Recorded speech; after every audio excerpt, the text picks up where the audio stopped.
احمق لوگ کہیں گے کہ مسلمان جس قبلے پر پہلے سے چلے آتے تھے اب اس سے کیوں منہ پھیر بیٹھے؟ تم کہہ دو کہ مشرق اور مغرب سب اللہ ہی کا ہے، وہ جس کو چاہتا ہے سیدھے رستے پر چلاتا ہے، اور اسی طرح ہم نے تم کو امت معتدل بنایا ہے تاکہ تم لوگوں پر گواہ بنو اور پیغمبر آخر الزمان صلی اللہ علیہ وآلہ وسلم تم پر گواہ بنے۔ اور جس قبلے پر تم پہلے تھے اس کو ہم نے اس لیے مقرر کیا تھا کہ معلوم کریں کہ کون ہمارے پیغمبر کا تابع رہتا ہے اور کون الٹے پاؤں پھر جاتا ہے۔ اور یہ بات یعنی تحویل قبلہ لوگوں کو گراں معلوم ہوئی، مگر جن کو اللہ نے ہدایت بخشی ہے وہ اسے گراں نہیں سمجھتے، اور اللہ ایسا نہیں کہ تمہارے ایمان کو یوں ہی ضائع کر دے۔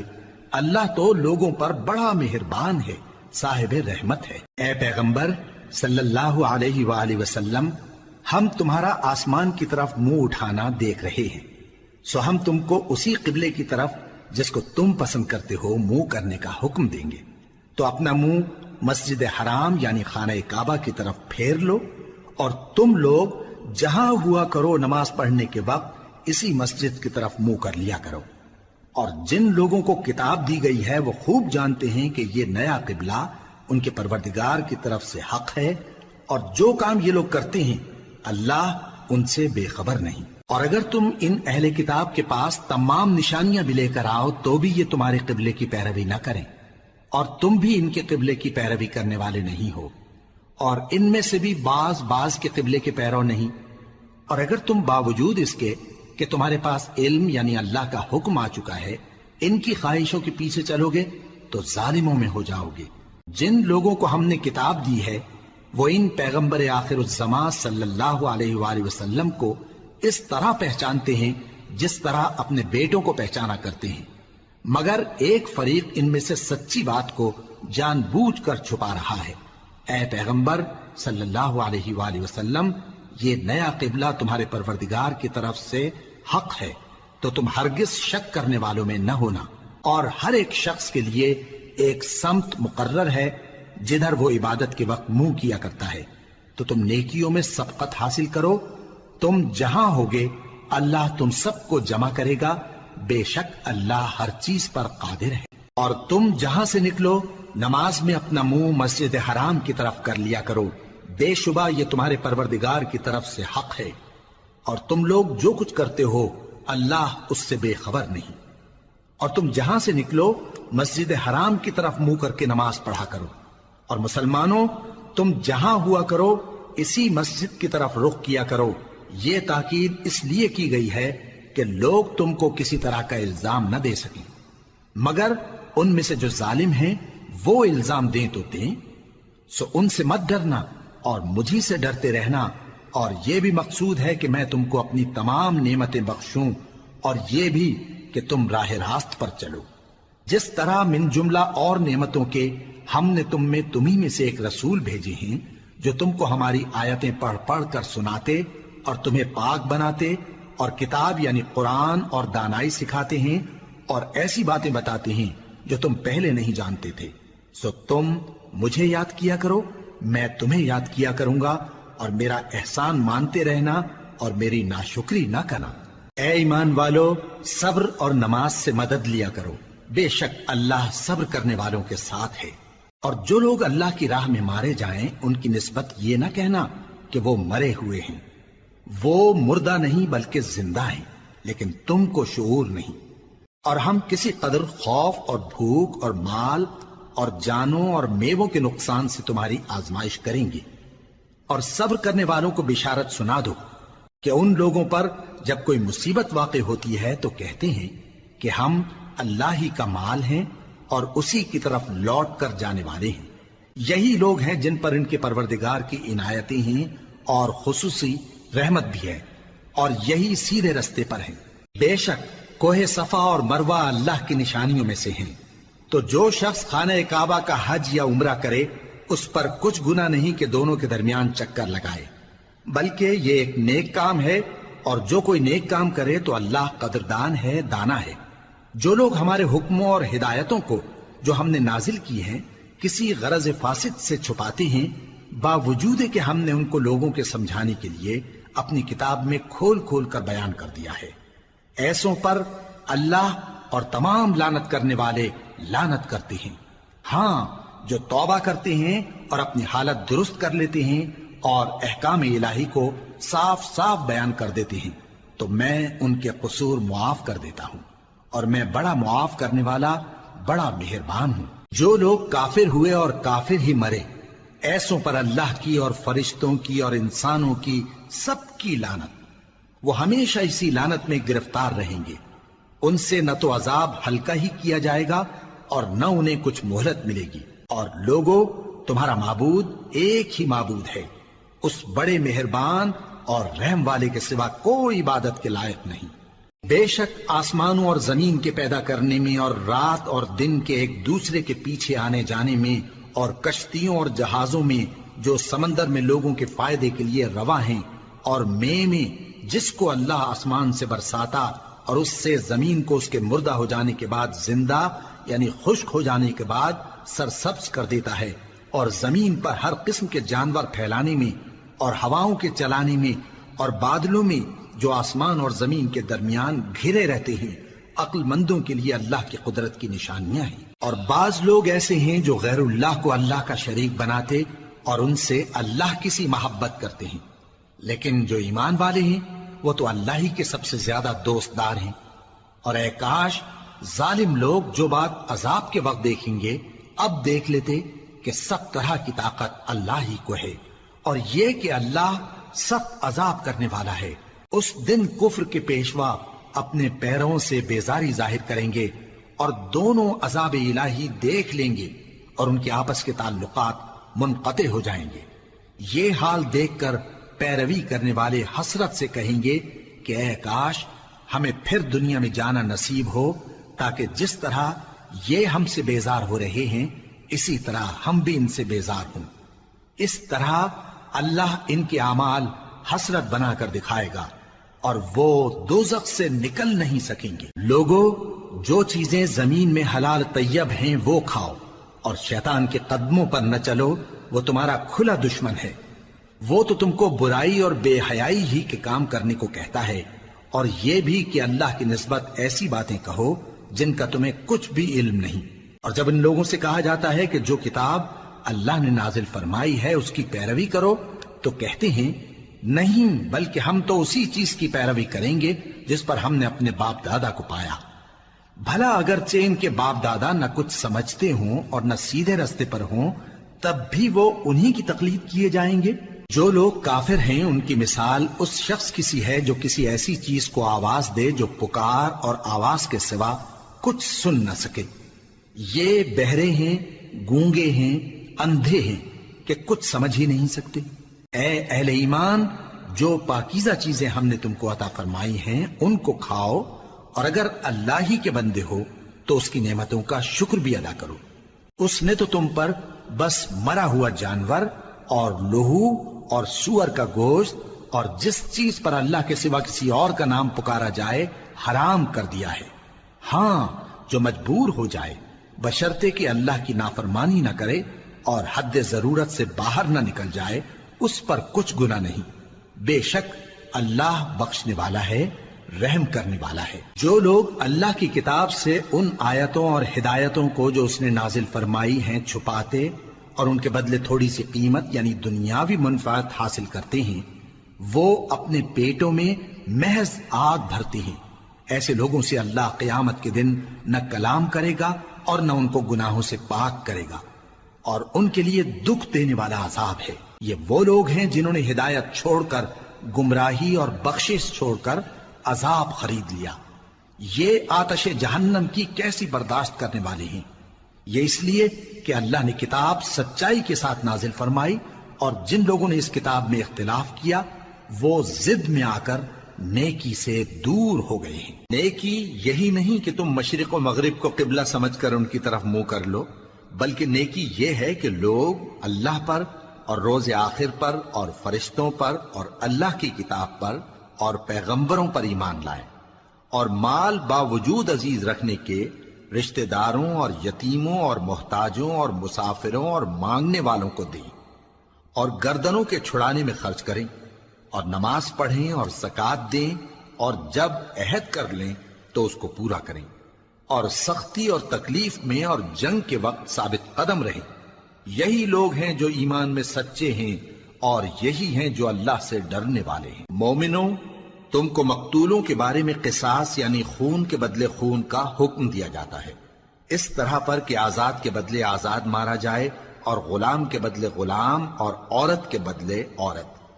اور اگر قاتل کو اس کے مقتول بھائی کے قصاص میں سے کچھ معاف کر دیا جائے تو وارث مقتول کو پسندیدہ طریق سے قرارداد کی پیروی یعنی مطالبہ خون بہا کرنا اور قاتل کو خوشخوئی کے ساتھ ادا کرنا چاہیے۔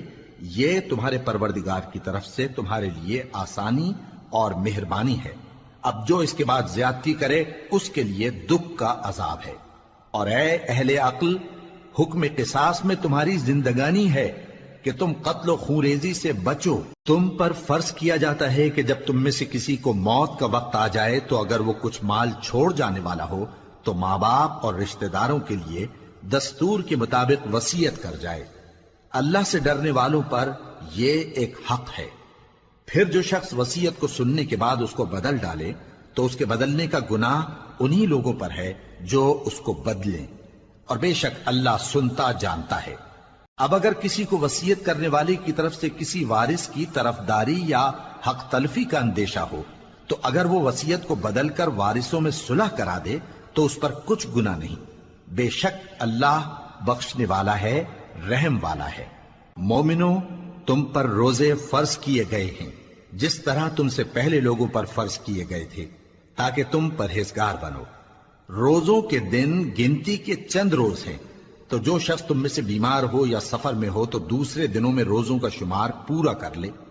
اور جو لوگ روزہ رکھنے کی طاقت رکھیں لیکن رکھیں نہیں، وہ روزے کے بدلے محتاج کو کھانا کھلا دیں۔ اور جو کوئی اپنی مرضی سے زیادہ نیکی کرے تو اس کے حق میں زیادہ اچھا ہے، اور اگر سمجھو تو روزہ رکھنا ہی تمہارے حق میں بہتر ہے۔ روزوں کا مہینہ رمضان کا مہینہ ہے جس میں قرآن اول نازل ہوا جو لوگوں کا رہنما ہے اور جس میں ہدایت کی کھلی نشانیاں ہیں اور جو حق و باطل کو الگ الگ کرنے والا ہے۔ تو جو کوئی تم میں سے اس مہینے میں موجود ہو چاہیے کہ پورے مہینے کے روزے رکھے، اور جو بیمار ہو یا سفر میں ہو تو دوسرے دنوں میں روزے رکھ کر ان کا شمار پورا کر لے۔ اللہ تمہارے حق میں آسانی چاہتا ہے اور سختی نہیں چاہتا، اور یہ آسانی کا حکم اس لیے دیا گیا ہے کہ تم روزوں کا شمار پورا کر لو، اور اس احسان کے بدلے کہ اللہ نے تم کو ہدایت بخشی ہے تم اس کو بزرگی سے یاد کرو اور اس کا شکر کرو۔ اور اے پیغمبر، جب تم سے میرے بندے میرے بارے میں دریافت کریں تو انہیں معلوم ہو کہ میں تو تمہارے پاس ہی ہوں۔ جب کوئی پکارنے والا مجھے پکارتا ہے تو میں اس کی دعا قبول کرتا ہوں، تو ان کو چاہیے کہ میرے حکموں کو مانیں اور مجھ پر ایمان رکھیں تاکہ نیک رستہ پائیں۔ روزوں کی راتوں میں تمہارے لیے اپنی عورتوں کے پاس جانا جائز کر دیا گیا ہے، وہ تمہاری پوشاک ہیں اور تم ان کی پوشاک ہو۔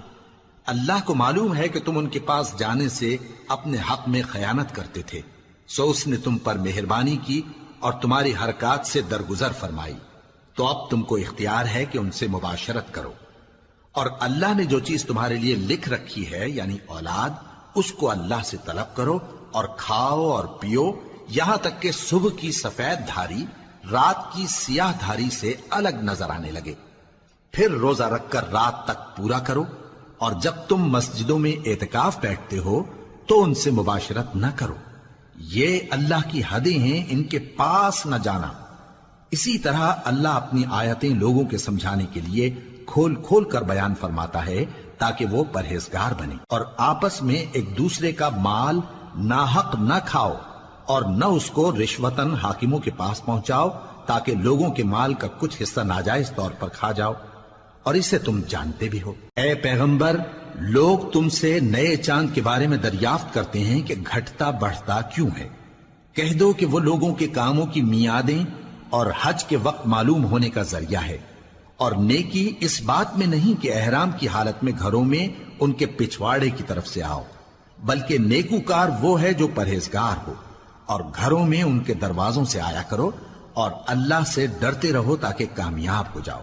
اور جو لوگ تم سے لڑتے ہیں تم بھی اللہ کی راہ میں ان سے لڑو، مگر زیادتی نہ کرنا، کہ اللہ زیادتی کرنے والوں کو دوست نہیں رکھتا، اور ان کو جہاں پاؤ قتل کر دو، اور جہاں سے انہوں نے تم کو نکالا ہے یعنی مکے سے، وہاں سے تم بھی ان کو نکال دو۔ اور دین سے گمراہ کرنے کا فساد قتل و خونریزی سے کہیں بڑھ کر ہے، اور جب تک وہ تم سے مسجد حرام یعنی خانہ کعبہ کے پاس نہ لڑیں، تم بھی وہاں ان سے نہ لڑنا۔ ہاں اگر وہ تم سے لڑیں تو تم ان کو قتل کر ڈالو، کافروں کی یہی سزا ہے۔ پھر اگر وہ باز آ جائیں تو اللہ بخشنے والا ہے، رحم کرنے والا ہے۔ اور ان سے اس وقت تک لڑتے رہنا کہ فساد نابود ہو جائے اور ملک میں اللہ ہی کا دین غالب ہو جائے۔ پھر اگر وہ فساد سے باز آ جائیں تو ظالموں کے سوا کسی پر زیادتی نہیں کرنی چاہیے۔ ادب کا مہینہ ادب کے مہینے کے مقابل ہے، اور ادب کی چیزیں ایک دوسرے کا بدلہ ہیں۔ پس اگر کوئی تم پر زیادتی کرے تو جیسی زیادتی وہ تم پر کرے ویسی ہی تم اس پر کرو، اور اللہ سے ڈرتے رہو اور جان رکھو کہ اللہ ڈرنے والوں کے ساتھ ہے۔ اور اللہ کی راہ میں مال خرچ کرو اور اپنے آپ کو ہلاکت میں نہ ڈالو، اور نیکی کرو، بے شک اللہ نیکی کرنے والوں کو دوست رکھتا ہے۔ اور اللہ کی خوشنودی کے لیے حج اور عمرے کو پورا کرو، اور اگر راستے میں روک لیے جاؤ تو جیسی قربانی میسر ہو کر دو، اور جب تک قربانی اپنے مقام پر نہ پہنچ جائے سر نہ منڈاؤ۔ اور اگر کوئی تم میں بیمار ہو یا اس کے سر میں کسی طرح کی تکلیف ہو تو اگر وہ سر منڈا لے تو اس کے بدلے روزے رکھے یا صدقہ دے یا قربانی کرے۔ پھر جب تکلیف دور ہو کر تم مطمئن ہو جاؤ تو جو تم میں حج کے وقت تک عمرے سے فائدہ اٹھانا چاہے وہ جیسی قربانی میسر ہو کرے، اور جس کو قربانی نہ ملے وہ 3 روزے ایام حج میں رکھے اور 7 جب واپس ہو، یہ پورے 10 ہوئے۔ یہ حکم اس شخص کے لیے ہے جس کے اہل و عیال مکے میں نہ رہتے ہوں۔ اور اللہ سے ڈرتے رہو اور جان رکھو کہ اللہ سخت عذاب دینے والا ہے۔ حج کے مہینے معین ہیں جو معلوم ہیں، تو جو شخص ان مہینوں میں حج کی نیت کر لے تو حج کے دنوں میں نہ عورتوں سے اختلاط کرے، نہ کوئی برا کام کرے اور نہ کسی سے جھگڑے۔ اور جو نیک کام تم کرو گے وہ اللہ کو معلوم ہو جائے گا۔ اور زاد راہ یعنی رستے کا خرچ ساتھ لے جاؤ، کیونکہ بہترین زاد راہ پرہیزگاری ہے۔ اور اے اہل عقل، مجھی سے ڈرتے رہو، اس کا تمہیں کچھ گناہ نہیں کہ حج کے دنوں میں بذریعہ تجارت اپنے پروردگار سے روزی طلب کرو۔ اور جب عرفات سے واپس ہونے لگو تو مشعر حرام یعنی مزدلفہ میں اللہ کا ذکر کرو، اور اس طرح ذکر کرو جس طرح اس نے تم کو سکھایا، اور اس سے پیشتر تم لوگ ان طریقوں سے محض ناواقف تھے۔ پھر جہاں سے اور لوگ واپس ہوں وہیں سے تم بھی واپس ہو، اور اللہ سے بخشش مانگو، بے شک اللہ بخشنے والا ہے، رحمت کرنے والا ہے۔ پھر جب حج کے تمام ارکان پورے کر چکو تو مینا میں اللہ کو یاد کرو جس طرح اپنے باپ دادا کو یاد کیا کرتے تھے، بلکہ اس سے بھی زیادہ۔ اور بعض لوگ ایسے ہیں جو اللہ سے التجا کرتے ہیں کہ اے پروردگار ہم کو جو دینا ہے دنیا ہی میں دے دے، اور ایسے لوگوں کا آخرت میں کچھ حصہ نہیں۔ اور بعض ایسے ہیں کہ دعا کرتے ہیں کہ پروردگار ہم کو دنیا میں بھی نعمت عطا فرما اور آخرت میں بھی نعمت بخشیو اور دوزخ کے عذاب سے محفوظ رکھیو۔ یہی لوگ ہیں جن کے لیے ان کے کاموں کا حصہ یعنی اجر نیک تیار ہے، اور اللہ جلد حساب لینے والا ہے۔ اور قیام منا کے دنوں میں جو گنتی کے دن ہیں اللہ کو یاد کرو۔ اگر کوئی جلدی کرے اور 2 ہی دن میں چل دے تو اس پر بھی کچھ گناہ نہیں، اور جو بات تک ٹھہرا رہے اس پر بھی کچھ گناہ نہیں۔ یہ باتیں اس شخص کے لیے ہیں جو اللہ سے ڈرے، اور تم لوگ اللہ سے ڈرتے رہو اور جان رکھو کہ تم سب اس کے پاس جمع کیے جاؤ گے۔ اور کوئی شخص تو ایسا ہے جس کی گفتگو دنیا کی زندگی میں تم کو دلکش معلوم ہوتی ہے، اور وہ اپنے معافی ضمیر پر یعنی اس بات پر جو اس کے دل میں ہے اللہ کو گواہ بناتا ہے، حالانکہ وہ سخت جھگڑالو ہے۔ اور جب پیٹ پھیر کر چلا جاتا ہے تو زمین میں دوڑتا پھرتا ہے تاکہ اس میں فتنہ انگیزی کرے اور کھیتی کو برباد اور انسانوں اور حیوانوں کی نسل کو نابود کر دے، اور اللہ فتنہ انگیزی کو پسند نہیں کرتا۔ اور جب اس سے کہا جاتا ہے کہ اللہ سے خوف کر تو غرور اس کو گناہ میں پھنسا دیتا ہے، سو اس کو جہنم کافی ہے اور وہ بہت برا ٹھکانہ ہے۔ اور کوئی شخص ایسا ہے کہ اللہ کی خوشنودی حاصل کرنے کے لیے اپنی جان بیچ ڈالتا ہے، اور اللہ بندوں پر بہت مہربان ہے۔ مومنو، اسلام میں پورے پورے داخل ہو جاؤ اور شیطان کے پیچھے نہ چلو، وہ تو تمہارا کھلا دشمن ہے۔ پھر اگر تم احکام روشن پہنچ جانے کے بعد لڑکھڑا جاؤ تو جان رکھو کہ اللہ غالب ہے، حکمت والا ہے۔ کیا یہ لوگ اسی بات کے منتظر ہیں کہ ان پر اللہ کا عذاب بادل کے سائبانوں میں آ نازل ہو اور فرشتے بھی اتر آئیں اور کام تمام کر دیا جائے؟ اور سب کاموں کا رجوع اللہ ہی کی طرف ہے۔ اے پیغمبر، بنی اسرائیل سے پوچھو کہ ہم نے ان کو کتنی کھلی نشانیاں دیں، اور جو شخص اللہ کی نعمت کو اپنے پاس آنے کے بعد بدل دے تو اللہ سخت عذاب کرنے والا ہے۔ اور جو کافر ہیں ان کے لیے دنیا کی زندگی خوشنما کر دی گئی ہے، اور وہ مومنوں سے تمسخر کرتی ہیں، لیکن جو پرہیزگار ہیں وہ قیامت کے دن ان سے اوپر ہوں گے۔ اور اللہ جس کو چاہتا ہے بے حساب رزق دیتا ہے۔ پہلے تو سب لوگوں کا ایک ہی مذہب تھا، لیکن وہ آپس میں اختلاف کرنے لگے تو اللہ نے ان کی طرف بشارت دینے والے اور ڈر سنانے والے پیغمبر بھیجے، اور ان پر سچائی کے ساتھ کتابیں نازل کی تاکہ جن امور میں لوگ اختلاف کرتے تھے ان کا ان میں فیصلہ کر دے۔ اور اس میں اختلاف بھی انہی لوگوں نے کیا جن کو کتاب دی گئی تھی، باوجود کہ ان کے پاس کھلے ہوئے احکام آ چکے تھے، اور یہ اختلاف انہوں نے صرف آپس کی ضد سے کیا۔ تو جس امر حق میں وہ اختلاف کرتے تھے اللہ نے اپنی مہربانی سے مومنوں کو اس کی راہ دکھا دی، اور اللہ جس کو چاہتا ہے سیدھا رستہ دکھا دیتا ہے۔ کیا تم یہ خیال کرتے ہو کہ یوں ہی بہشت میں داخل ہو جاؤ گے، اور ابھی تم کو پہلے لوگوں کی سی مشکلیں تو پیش آئی ہی نہیں؟ ان کو بڑی بڑی سختیاں اور تکلیفیں پہنچیں، اور وہ صعوبتوں میں ہلا ہلا دیے گئے، یہاں تک کہ پیغمبر اور مومن لوگ جو ان کے ساتھ تھے سب پکار اٹھے کہ کب اللہ کی مدد آئے گی۔ دیکھو اللہ کی مدد ان قریب آیا چاہتی ہے۔ اے نبی، لوگ تم سے پوچھتے ہیں کہ اللہ کی راہ میں کس طرح کا مال خرچ کریں۔ کہہ دو کہ جو چاہو خرچ کرو، لیکن جو مال خرچ کرنا چاہو وہ درجہ بدرجہ اہل استحقاق یعنی ماں باپ کو اور قریب کے رشتہ داروں کو اور یتیموں کو اور محتاجوں کو اور مسافروں کو سب کو دو، اور جو بھلائی تم کرو گے اللہ اس کو جانتا ہے۔ مسلمانوں، تم پر اللہ کے رستے میں لڑنا فرض کر دیا گیا ہے، اور وہ تمہیں ناگوار تو ہوگا، مگر عجب نہیں کہ ایک چیز تم کو بری لگے اور وہ تمہارے حق میں بھلی ہو، اور عجب نہیں کہ ایک چیز تم کو بھلی لگے اور وہ تمہارے لیے مضر ہو، اور ان باتوں کو اللہ ہی بہتر جانتا ہے اور تم نہیں جانتے۔